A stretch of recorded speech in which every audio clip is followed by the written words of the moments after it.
I'm pleased that you're here.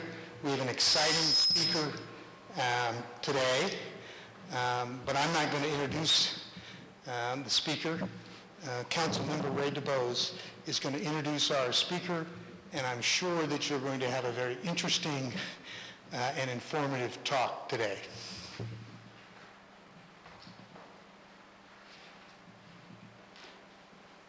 Good afternoon. In 1963, I was just a young fellow, and I had a very interesting job. I was a morning newspaper delivery man, and I would wake up very early and lived on the east coast of Florida, and it was a great sport to see which radio station you could listen to and how far they were away.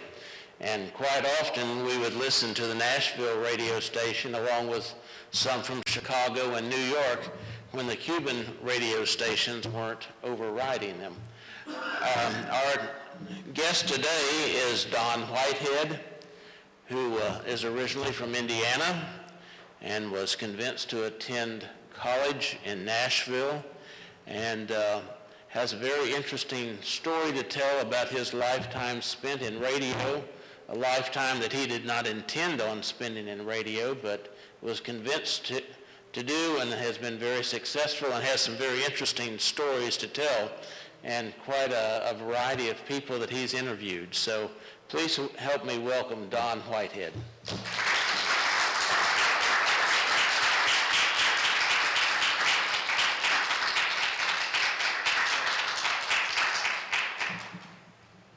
Thank you.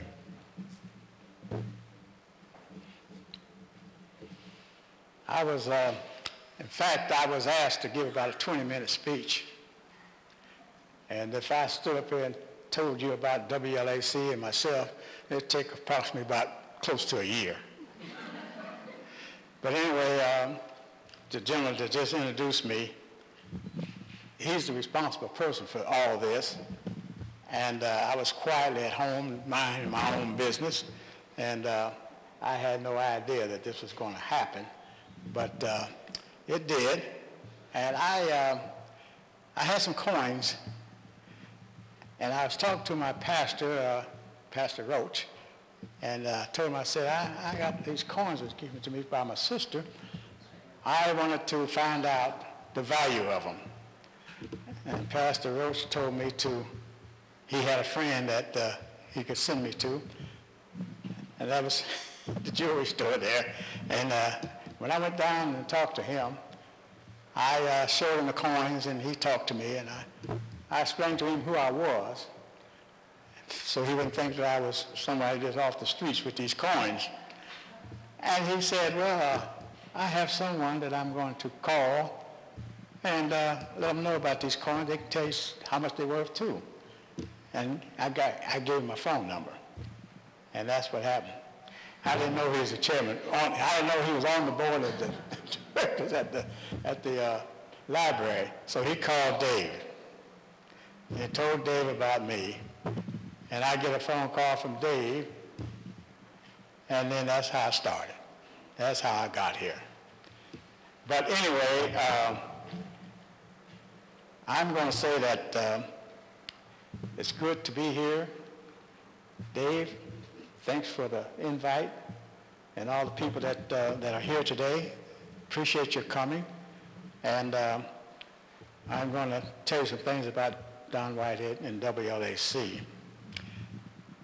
And incidentally, what I want to say to you is that I traveled on the wheels of a dream, and that was what I did for many years. And I would like to take the opportunity to thank you, Dave, again, and also the board members. I forgot to mention that.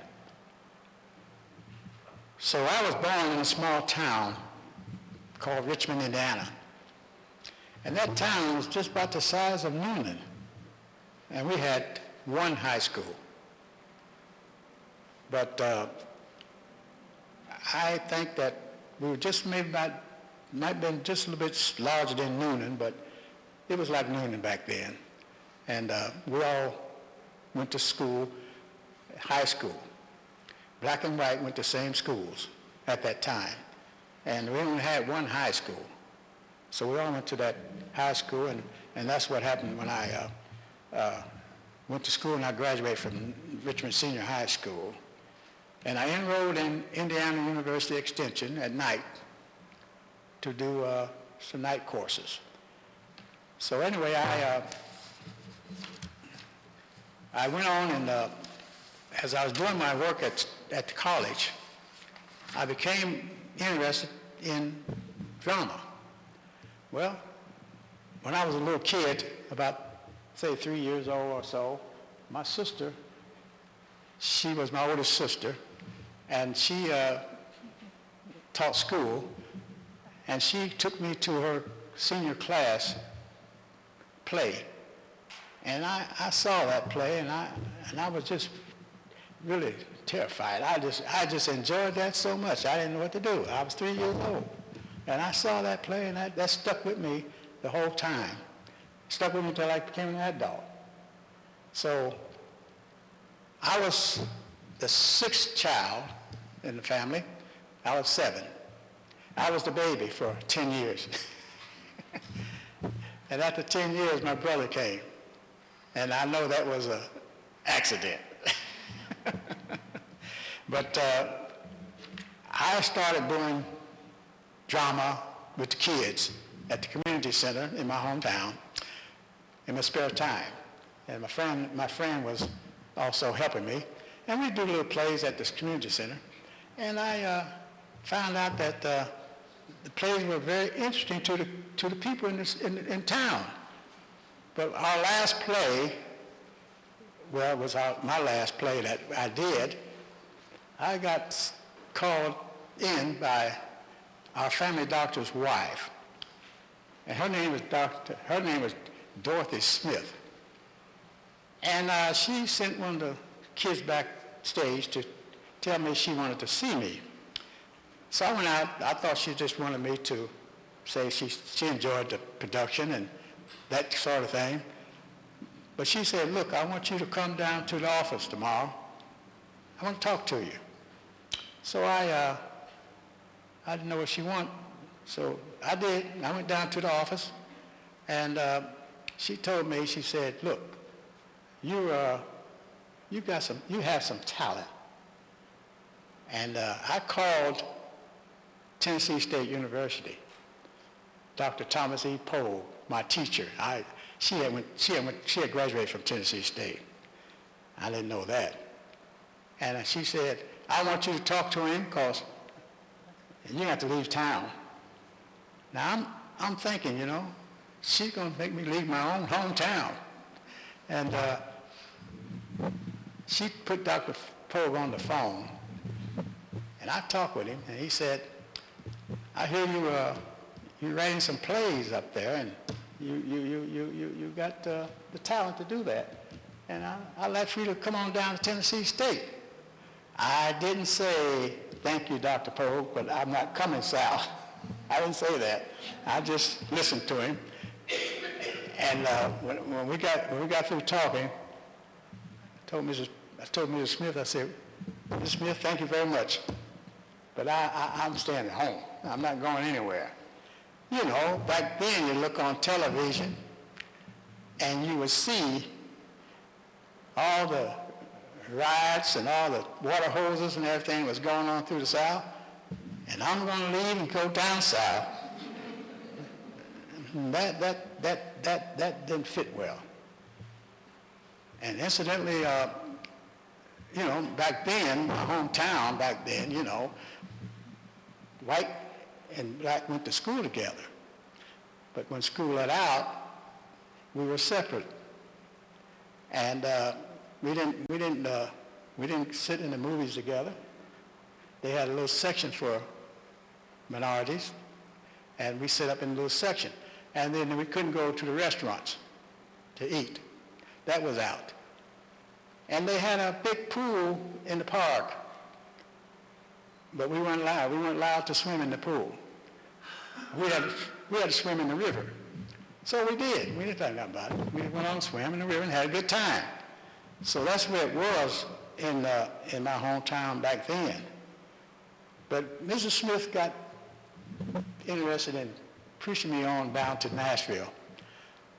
So after a few weeks after that, she kept on, and finally she encouraged me to go.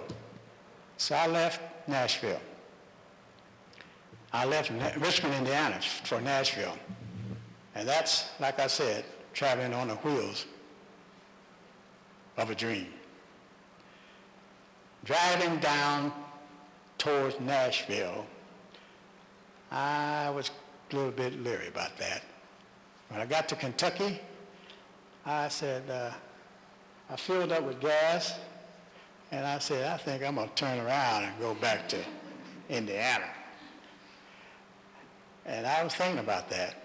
When I got to the highway to go either way, south or north, I saw the signs that said, Indianapolis, north, Nashville, south. And I'm sitting there thinking which way I'm going. So anyway, I sat there for a while. It seemed like a breeze or something came into the car, and just below a little bit of breeze came to the car. It was coming from the south. So I did. I got on the highway and headed to Nashville. Upon arriving to Nashville, I didn't have much time finding a place to stay because they had rooms for students at different houses close to the campus. So I secured a room and began my attack of enrolling into school. Now I worked at a factory at home, and back when you leave a job, they hold back a check, and they'll mail it to you the next week. And I had made arrangements for the check to be mailed to my father. So when I registered for school, I was $50 short. And it told me, you can't register until you pay your tuition. Even though you had a check coming, you still can't register. So I didn't know what to do. Here I am down there, and I didn't know anybody, and I trying to get in school. So one of the fellows that I had met said, why don't you go see Dean Payne, Dean of Students? Maybe he can help you. So I went to see Dean Payne, and he told me that you don't have enough money to go to school, then you're going to have to wait until you get some money, because we can't let you in school. We don't do that. So there I was, stuck. So I was sitting in my car there thinking what to do and everything. Didn't know where to go, didn't know anybody. So anyway, I came across my mind to, maybe you ought to go down to the bank. Maybe they'll help you. I said, I don't know a bank, I just got here, don't know anybody. And I thought about my grandfather. My grandfather used to tell us, he was from Tuskegee, Alabama. But when he visited us, he would talk. And he was a pretty shrewd man. And I was told that Granddad was overseers of sharecroppers. And that's what he did. And they tell me that when they got the cotton ready to ship it out to the different factories and everything where they were shipping it to, the Granddad would take a bale of cotton and put it to the side and sell it to somebody he knew. And that's what they did. And they said my mother's sisters and everybody, they dressed well. So anyway, he told me, he was telling us, if you want something, you go to the top. If you want something, go to the top. And that's what I thought about. So I found out where the bank was downtown, and they told me there's two banks down there, Third National and First American. So I got there and I didn't know which one to go to, so I went to First American Bank. And I was a little nervous there, and I walked up to the lady at the desk, and I said, I would like to speak with your president of the bank. She said, surely. She said, you go up on the elevator and go up to the second floor and turn to your left, and Mr. Benedict office is right there on the left. And I did. So I walked in there, and his secretary said hi and said, can I help you? And I said, like I knew him, I would like to speak to Mr. Benedict, please. She said, oh, sure. And so she came out and said, he's ready to see you. So I went in, and I told Mr. Benedict my story, that I was trying to go to school, and I had a check coming, and I just can't get in school now.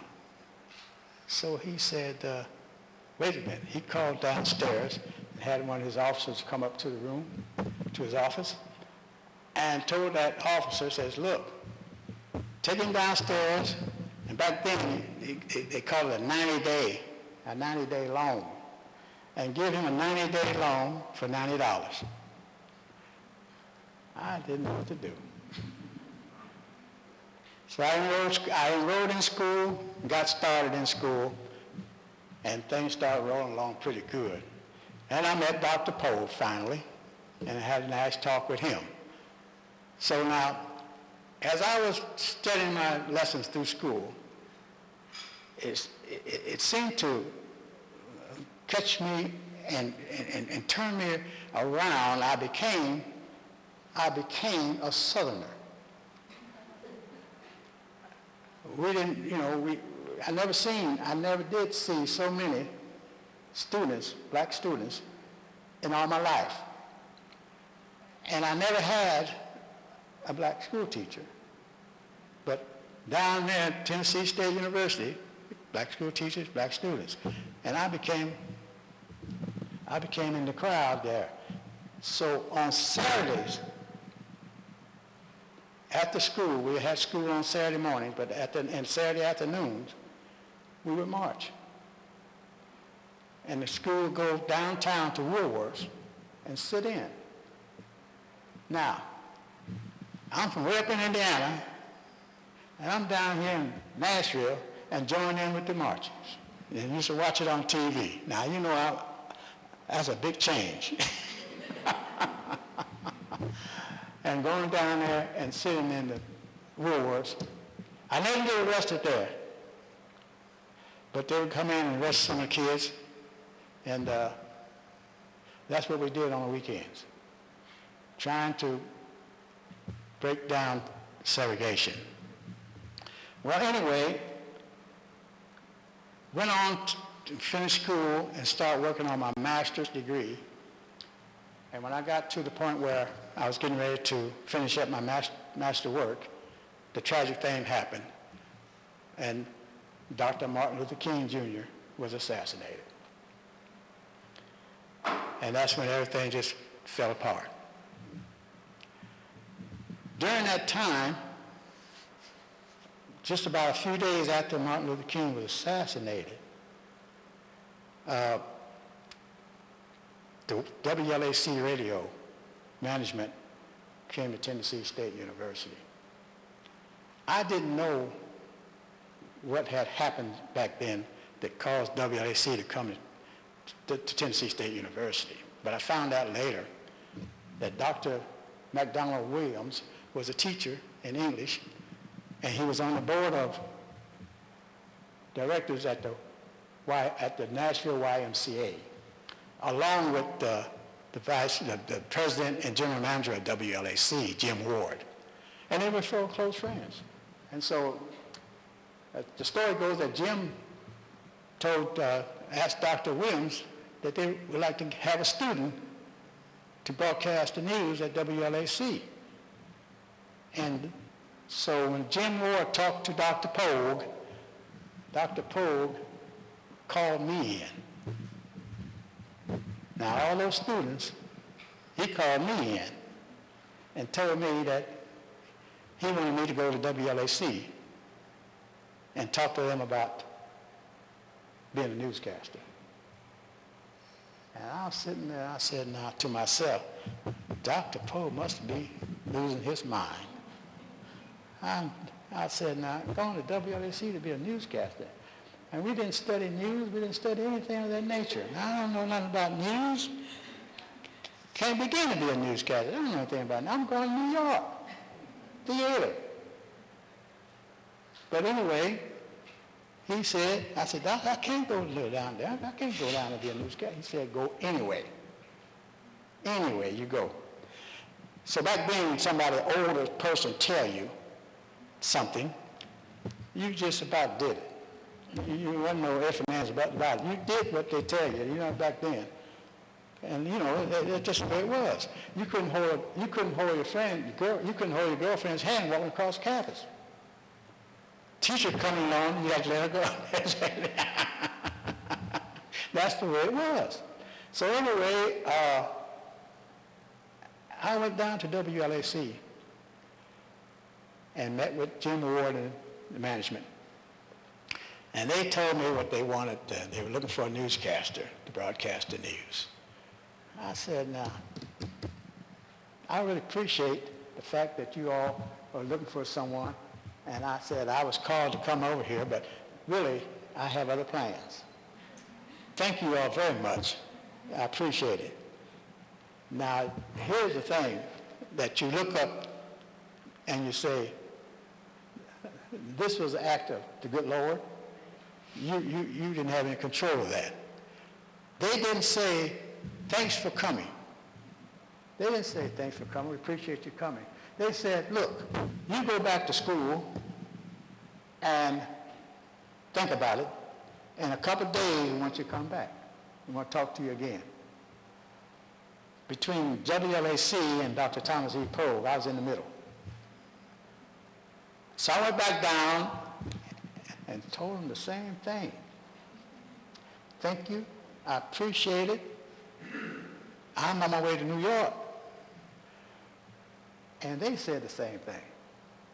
Go back to school and come back in a couple of days. And I think about that today. That's up there.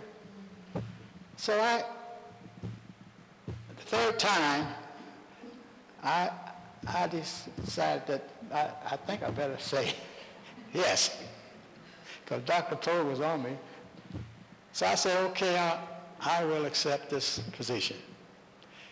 Oh, they clapped their hands and they told me, said, look, Thursday, I think this was on a Tuesday, but Thursday, we want you here Thursday at 10 o'clock for a press conference. I didn't even know what they was talking about. I went, then Mr. Ward said, Don? I said, yes.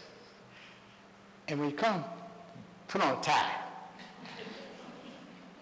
I didn't have a tie. He said, well, wear a tie when you come. So I had to go get a tie somewhere. I don't know where I got that tie, but I got a tie. And I went down there. I got off the elevator, and the lobby was just full of news people. Cameras, newspaper people. And they said, Don, come on over here and have a seat. And I sat down, and they started interviewing me, asking me all kinds of questions about my past and my life and my school. And after that, the next morning, had a big write-up in the paper that a Tennessee State University student signs as a newscaster with WLAC Radio. And I tell you, I didn't know what to think.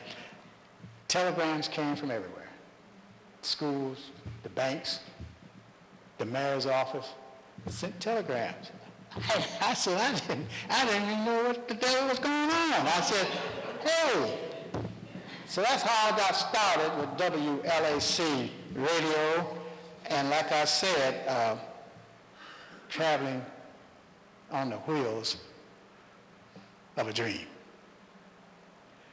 So when I got started with WLAC, the first thing they did was to send me on a crash course to study broadcasting 1 week. They told me, said, well, you're a graduate, you're a college graduate, we just want to give you a little bit of information on it. broadcasting. I went down there for a week, and after that, on the air. Now, they told me that we were broadcasting to approximately 18 million people back then, largest station in the country, spread out all over the country. 18 million. I used to listen to them when I was growing up. So my debut,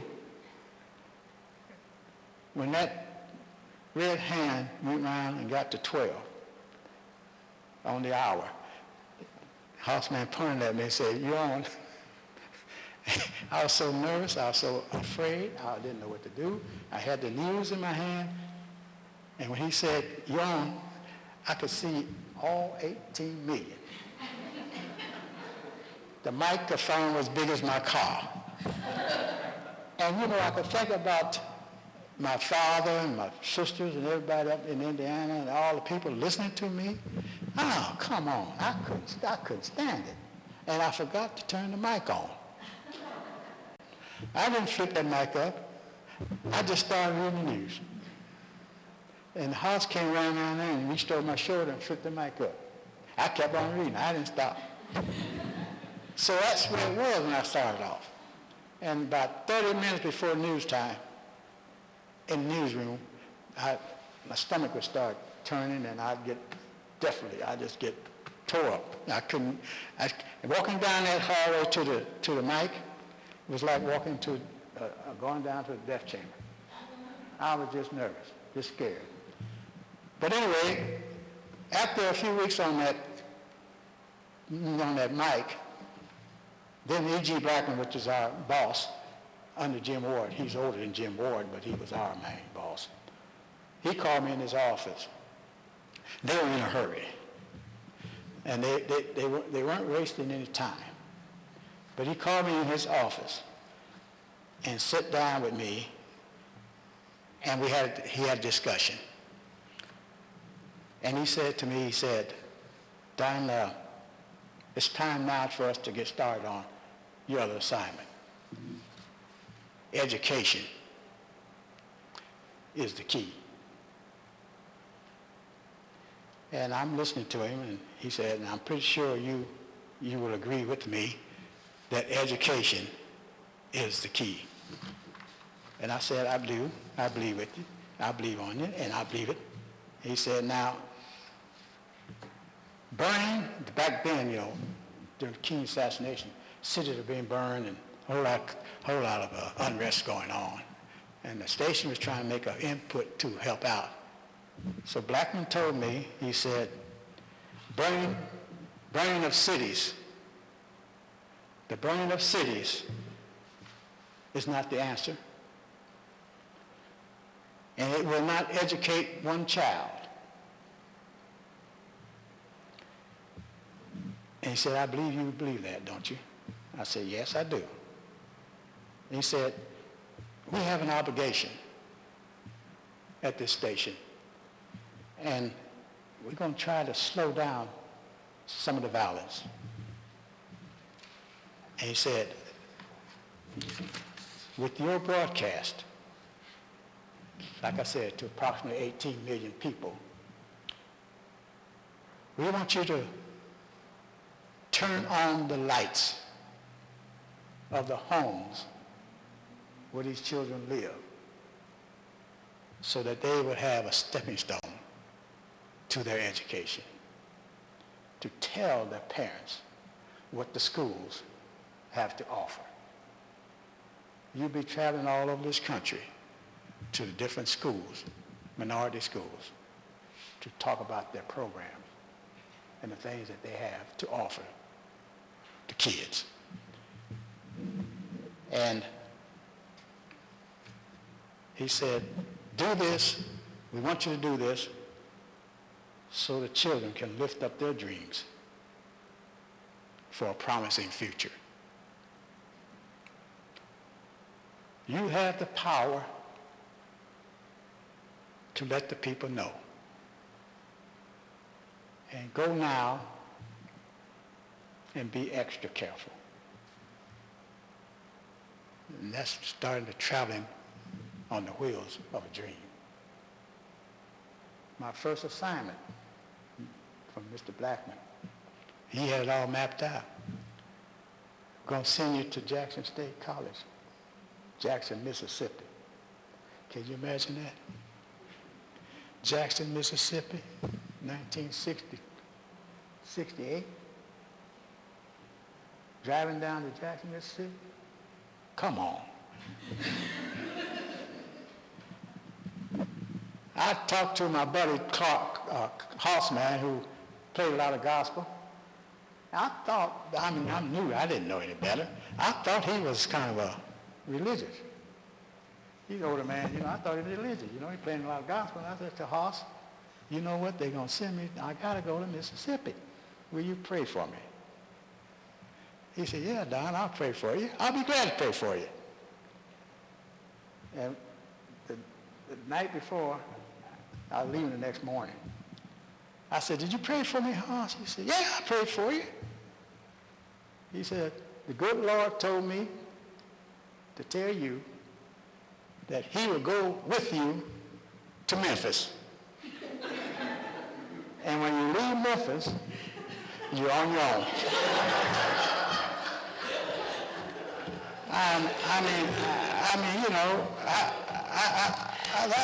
I thought you were religious. No, you're not religious. You're not religious.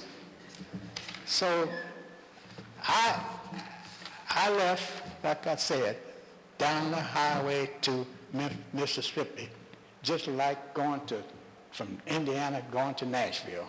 And I'm driving down the road on the wheels of a dream. So I just thought about a lot of things on the highway. And when I got to Jackson State College, I don't even know how I got there. But when I got on campus, I kind of felt a little better. I was a little more relaxed.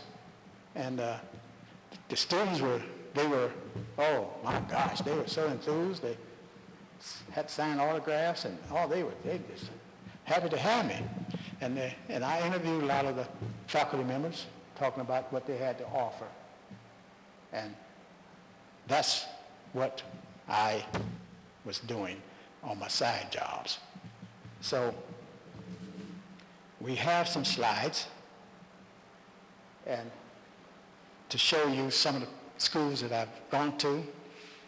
And I went to approximately close to 40 black colleges back then, all across the country, interviewing and finding out, sending out to people what they had to offer, hoping that we can get some students to go to that particular school if they had the right kind of program, and hope the parents would send them. Now today, after we finished that, I still, we don't know, we can't really know who went to school off our broadcast.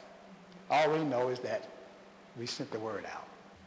So we had the media going through. Now this first one, that's in Charleston.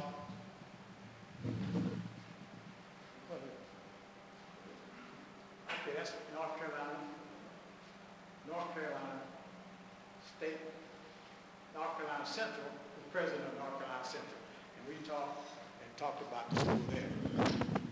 And next. And that's Howard Lee. He's the first African-American mayor of Chapel Hill. And he worked at Duke University. Next.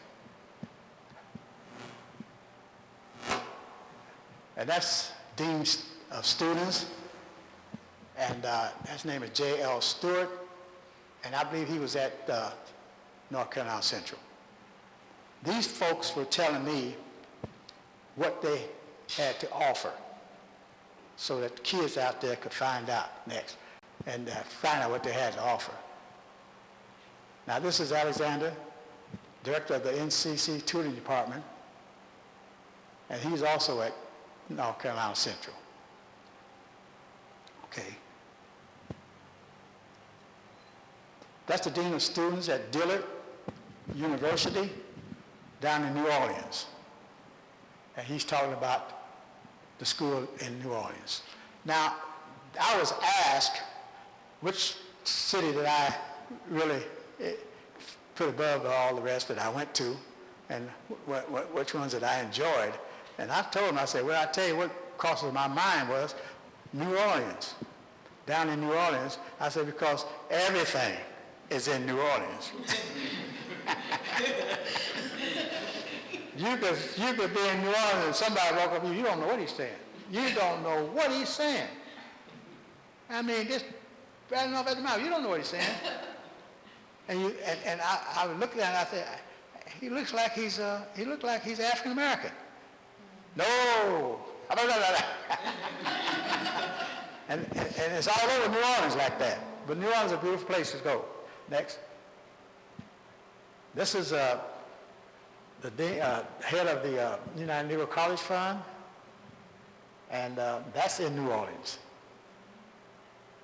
And that's Stephen Wright at the John Hotel. They had a United Negro College Fund conference, and I was there. Next. Now this is Jacob Reddick, and he's with the Mutual Federal Savings Loan Association, and he's up in North Carolina. Next. Now this is all the faculty members, most of them, and this is at Jackson State College, I do believe,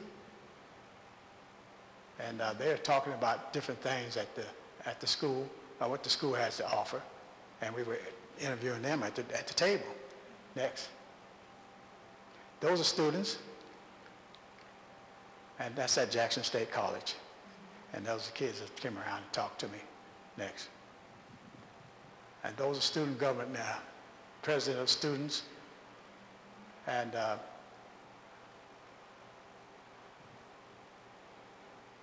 that's next. Now I want to mention to you that I didn't only go to colleges. I also visited their elementary schools and the schools in the neighborhoods. So this here is one of the schools in New Orleans, and I talked to a best freshman English class at McDonald School, number 35. Go ahead. Next. And this is John Dupree at Washington High School in New Orleans. Next. Now this is, took this picture, that's my niece. She was at Channel 5 at Atlanta, Georgia. That's Jackie Maddox. Jackie called me when she graduated from Ball State College in Indiana. She called and she said, Uncle Don, I said, yes. I'm coming to Nashville. I said, is that right? Yeah, I'm coming down there and I'm gonna live with you, and I want to do what you're doing. I want to be a newscaster. I said, is that right? You want to be a newscaster? Well, come on now. So she said, I want to be a newscaster. I thought she'd get started in that and branch off to something else. But she stayed, and she became a pretty good newscaster. A lot of folks said she was really good to them. Yeah, so I lost Jackie years ago. But that's Jack. Next. Now that's the man that taught me, Dr. Thomas E. Poe. He's the one that made me go to WLAC. And what made it so bad, when I got started at WLAC, he called me and said, look, I want to meet John R., one of the guys that played. He said, I want to meet him. I said, John don't go around meeting folks. He don't like to do that. I want to meet him. So we had lunch with John R., and he enjoyed it. So that's Dr. Thomas E. Poe, Dean of Arts and Sciences, Tennessee State University. Next. That's Bill Cosby. We met